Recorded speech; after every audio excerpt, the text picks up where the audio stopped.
The sun is setting here in Kupiansk, and we're about to head out towards the Russian front lines with a drone team from the 32nd Brigade who are operating one of the attack drones that drops munitions, they say very heavy, well, the sound of artillery there, that drops heavy munitions on Russian positions. They said they only fly this drone in the dark, and they normally run a couple of missions, 2 or 3 missions per night.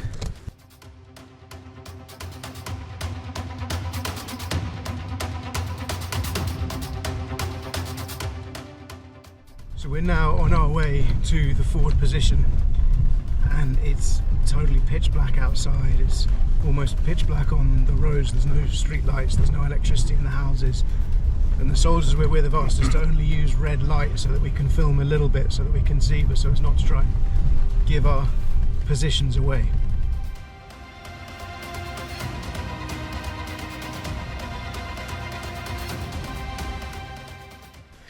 And this behind me is the drone itself. It's got 1, 2, 3, 4, 5, 6 motors.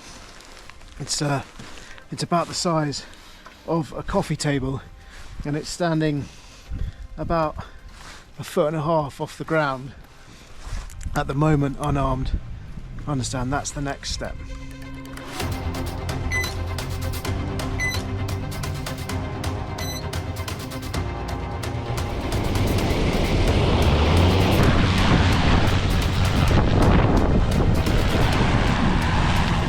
And obviously the reason that they've chosen this position is it's got a little bunker where they can run the wires and control the operation in relative safety down here.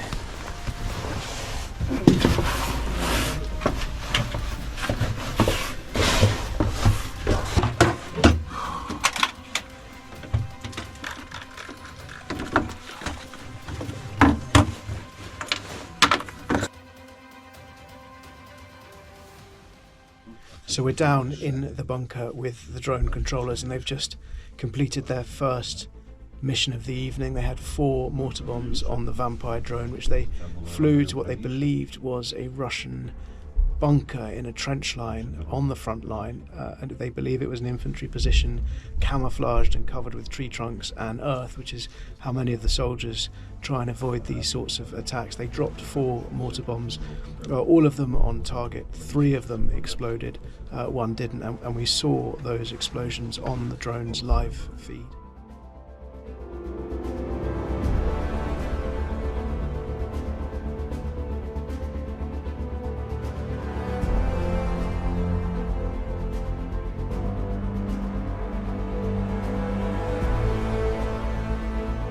We've seen on YouTube like the videos of units dropping, like sleeping Russian soldiers half frozen, and people like actually dropping on people. Is it like that for you? Are you dropping on?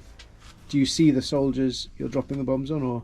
Yes, sometimes we see soldiers and drop bombs on them.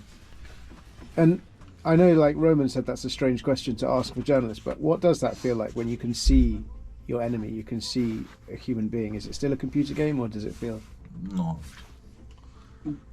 We have this feeling of the revenge, firstly, and after these occasions when we lose our guys, we have this feeling of revenge is needed, in more and more ways. So I feel only like the revenge, and that this thing needed to be done, and the more work we will do, the less of them will stay, and our troops will have more chances. And what's your plan now? So yeah, it's the plan is the same for the whole night. We have this coordinates and positions from the day-night, and we will continue to do it through the whole night till the morning. Ну, типу, поки є стільки батарейок вистачить, або може там втрата дрона бути, типу, до якоїсь екстремальної ситуації такої. А так то As long as we have possibility to work today, we will do our work. Before some big batteries will be dead, or we will be out of our prepared grenades and ammo. So that's it. But we will continue for night. One of the reasons these drones are playing such an important role in the current conflict is because not only is it the precision and the range that a three-man team can strike 1.5 kilometers behind the Russian lines, but unlike the artillery, the heavy guns, the howitzers, which are beholden on huge amounts of large ammunition, much of which is made outside Ukraine. Ukraine has been running low on that ammunition. That's been a real cause of concern for its armed forces. Most of these munitions behind me are manufactured here in Ukraine. Some of them, the newest ones, are 3D printed. Others are kind of slightly jerry-rigged from old munitions in order to be able to fulfill this role. But these guys here say that they have enough drones and enough ammunition, and then even when a drone crashes or is destroyed or is lost in one way or another, actually they're able to replace it usually within the hour. That was in the beginning hand grenade, anti-tank hand grenade that was modernized by C4 explosive and shrapnel cover. Okay. And are they all the same, or you've got different ones? That was all 3D printed. 3D cover, printed. 3D printed cover with explosive, shrapnel, All bearings? metallic. Yeah. Bearings, and initiator, initiation of starter of explosive. Okay. And what do you use for what missions? So for hitting blindage? Blindage, human Soldiers, yeah. soldiers, yeah. And that's all. Okay. But what's the difference between this and this? That all 3D printed with C4 or another explosive inside and shrapnel like that. But inside that type of ammo we have all type of grenades. That's all. Okay, and that's a new type of grenade? That's all 3D printed. New Handmade. Okay. Full handmade. Okay. And what's down here? That anti-tank mines that was handmade by our engineers for explosive from we drop it, and after a couple of seconds that will explode. Okay.